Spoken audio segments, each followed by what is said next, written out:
बस मैं आपके माध्यम से ये कहना चाहूँगा कि इतिहास में, संसदीय लोकतंत्र के इतिहास में ऐसे क्षण आते हैं जब ये कहना मुश्किल हो जाता है, जो मीडिया के लोग पूछते हैं बाहर, आइज और नोज।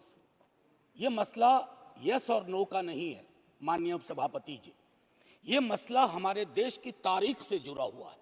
ये मसला इस बात से जुड़ा हुआ है जो प्रधानमंत्री जी ने अभी बीते दिनों सेंट्रल हॉल में कहा था, कैनवस बड़ा होगा, आकृति बड़ी होगी।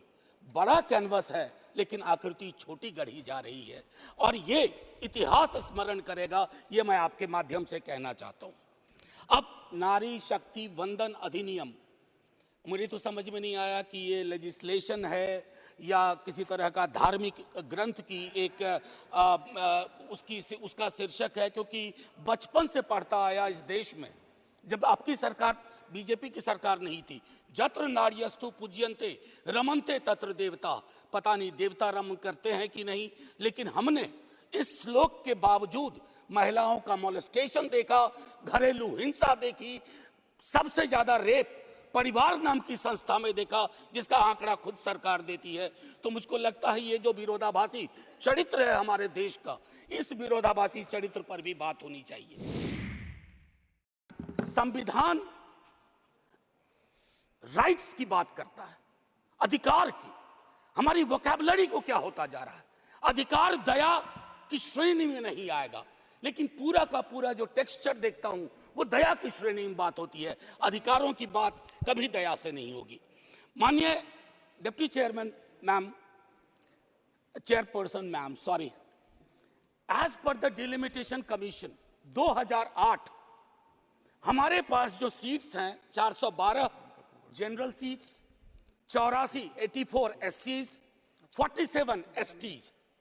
अब हम क्या कर रहे हैं इस बिल के माध्यम से, 84 और 47 के अंदर 1/3 कर रहे हैं। क्या यह अन्याय नहीं है? एग्जिस्टिंग सीट्स में नहीं, जो 33% आ रहा है उसके अंदर, जिसका आंकड़ा अभी के हिसाब से 136 सीट बैठता है, उसमें एससी, एसटी और ओबीसी की व्यवस्था हो। क्योंकि देखिए, मैं आपके माध्यम से कहूं, हर महिला के को बहुत मुश्किल से आगे बढ़ना पड़ता है। आज मैं स्मरण कर रहा हूं हमारे राष्ट्रीय अध्यक्ष लालू प्रसाद यादव जी, भगवतिया देवी, कई लोग जानते होंगे, पत्थर तोड़ने वाली महिला थी, पत्थर तोड़ने वाली। हम ना सहबो गाली भैया, हम ना सहबो गाली। वहां से, गया से निकल करके वो संसद तक पहुंची। क्या उसके बाद भगवतिया देवी आ पाई, फूलन देवी आ पाई? वो इसलिए नहीं आ पाई कि हम आपको दोष नहीं देते हैं, हमारी व्यवस्थाएं संवेदन शून्य है। मैं तो आग्रह करूंगा तमाम साथियों को, आप किसी भी दल में हो, आज एक बार उससे बाहर निकल करके सोचिए।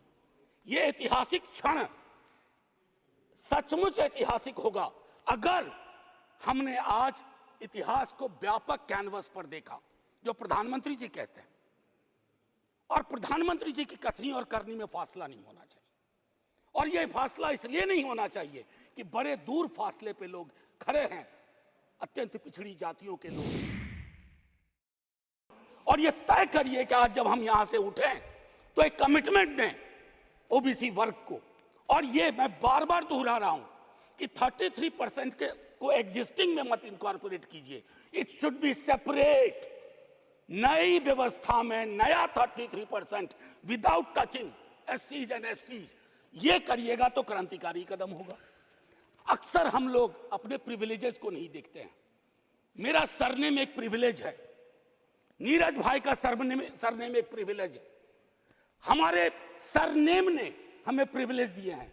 उन सरनेम्स को देखिए जिनके पास ये प्रिविलेज नहीं है। नहीं, ऐसे मैं बहुत अच्छा किया। मैं ये कहना चाह रहा हूं मैम चेयरपर्सन, मैं ये कहना चाह रहा हूं कि प्रिविलेज का जो व्याकरण है वो खत्म ही नहीं हो रहा है।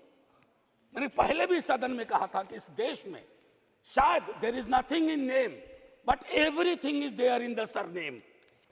उनके संघर्ष, उनका जीवन कठिन लगातार होता जाता है। और एक ऐतिहासिक तथ्य बताऊं, 31 में बेगम शहनवाज और सरोजनी नायडू ने संविधान बनने से बहुत पूर्व इक्वल रिप्रेजेंटेशन की बात की थी। हम काहे को अटके पड़े हैं 33 पर? मेरी तो समझ में नहीं आ रहा कि 33 के साथ क्या रिश्ता है हमारा। ये 50 क्यों नहीं हो सकता? ये 55 क्यों नहीं हो सकता? आपका पूरा का पूरा वर्ग चरित्र बदल जाएगा। आप नहीं चाहते हैं कि भगवतिया देवी यहां आए?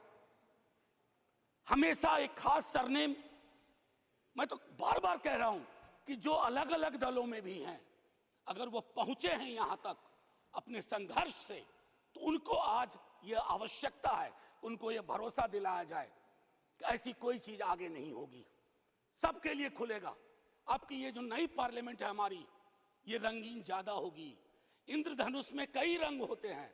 हम ये कौन सा बिल ला रहे हैं जिसमें ब्लैक एंड व्हाइट के बाद शेड्स ऑफ ग्रे भी नहीं है? जातिगत जनगणना कल शाम के बाद, मैम चेयरपर्सन, अब मैं आपका अटेंशन चाहता हूं। कल शाम के बाद इस देश में लोकसभा में बिल पास हुआ, उससे ज्यादा इस बात की चर्चा हो रही है ओबीसी के साथ नाइंसाफी हुई। इस बात की चर्चा हो रही है कि जातिगत जनगणना पर क्यों ब्लॉक किया जा रहा है। और मैं ये कह रहा हूं, हमारे सीएम नीतीश जी और तेजस्वी जी डिप्टी सीएम, उन्होंने जातिगत सर्वेक्षण कराया। 28 अगस्त को मेरे पास दोनों एफिडेविट है। पहले एफिडेविट कौन लेके गए? सरकार। तुषार मेहता खड़े होते हैं, सॉलिसिटर जनरल, ये कहते हैं कि state government can not do any activity like census और एक्टिविटी अकिन टू सेंसस। लेकिन शाम तक जब अप्रोर होता है, दूसरी एफिडेविट आती है, कहती है गलती से वो पैराग्राफ लग गया था। सरकारें ऐसी गलतियां नहीं करती हैं। ये मानस करवाता है, ये प्रेजुडिस माइंड करवाता है। एक कविता लेके आया था, उसके पहले गले मिलकर गला ना दबाइए, और ये कविता पढ़ के खत्म करूंगा और जय हिंद बोल दूंगा। ये ओम प्रकाश वाल्मीकि जी का है। इसमें जो प्रतीक हैं वो किसी जाति विशेष के लिए नहीं है, क्योंकि हम सब के अंदर एक ठाकुर है जो न्यायालयों में बैठा हुआ है, विश्वविद्यालयों में बैठा हुआ है, संसद की दहलीज को वो चेक करता है। तो कविता कुछ यूं है। चूल्हा मिट्टी का, मिट्टी तालाब की, तालाब ठाकुर का, भूख रोटी की, रोटी बाजरे की, बाजार खेत का, खेत ठाकुर का, बैल ठाकुर का, हल ठाकुर का, हल की मूठ पर हथेली अपनी, फसल ठाकुर की, कुआं ठाकुर का, पानी ठाकुर का, खेत खलिहान ठाकुर के, गली मोहल्ले ठाकुर के, फिर अपना क्या, गांव, देश, शहर। और मैं फिर से क्लैरिफाई करता हूं, वो ठाकुर मैं भी हूं, वो ठाकुर संसद में है, वो ठाकुर विश्वविद्यालयों में है, वो ठाकुर विधायिका को कंट्रोल करता है। इस ठाकुर को मारो जो हमारे अंदर है। जय हिंद मैम, जय हिंद।